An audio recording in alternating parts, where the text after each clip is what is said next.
அனைவருக்கும் வணக்கம். நம்ம அகத்தியர் பூமி சேனலுக்கு உங்களை அன்போடு வரவேற்கிறோம். இன்னைக்கு நாம பார்க்க போறது வைகாசி மாதம் 13ஆம் நாள், அதாவது மே 27, 2026 புதன்கிழமை வரவிருக்கும் சர்வ ஏகாதசியோட மகிமைகளையும் அன்னைக்கு நாம எப்படி விரதம் இருக்கணும் அப்படிங்கறத பத்தியும்தான். வீடியோக்குள்ள போறதுக்கு முன்னாடி நம்ம சேனலை இன்னும் சப்ஸ்கிரைப் பண்ணாதவங்க உடனே சப்ஸ்கிரைப் பண்ணிக்கோங்க. சர்வ ஏகாதசி என்றால் என்ன? புதுமா ஏகாதசி திதியை சைவர்கள் ஒரு நாளும் வைணவர்கள் அடுத்த நாளும் கடைபிடிக்கிறத நாம பார்த்திருப்போம்.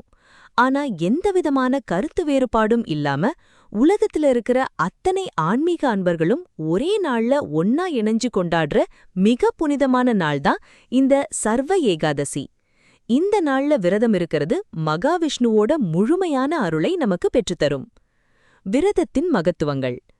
புராணங்களின்படி இந்த ஏகாதசி விரதம் இருக்கிறது பல அஸ்வமேத யாகங்கள் செய்த புண்ணியத்தை நமக்கு தரும்னு சொல்லப்படுது.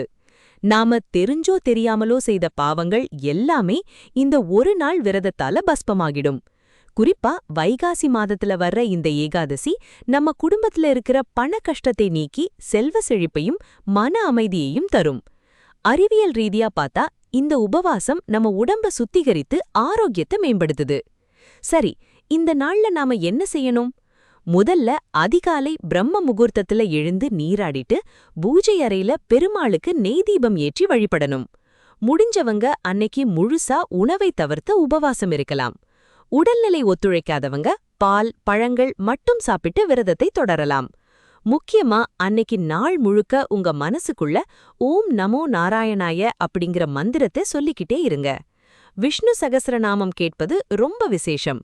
உங்களால முடிஞ்சா சாயங்காலம் பக்கத்துல இருக்கிற பெருமாள் கோவிலுக்கு போய் துளசி மாலை சாத்தி வழிபடுங்க. ஏகாதசி அன்னைக்கு இரவு தூங்காம விழித்திருந்து ஜாகரணை பெருமாள் கதைகளை கேட்கறது 100 மடங்கு பலனை தரும். விரதத்தை நிறைவு செய்தல் துவாதசி பாரணை.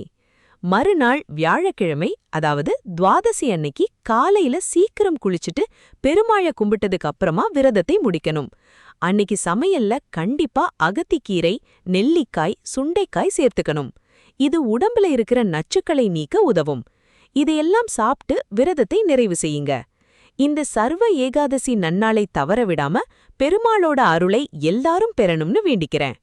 இந்த வீடியோ உங்களுக்கு பயனுள்ளதா இருந்தா லைக் பண்ணுங்க, உங்க ஃப்ரெண்ட்ஸ் மற்றும் ஃபேமிலிக்கு ஷேர் பண்ணுங்க.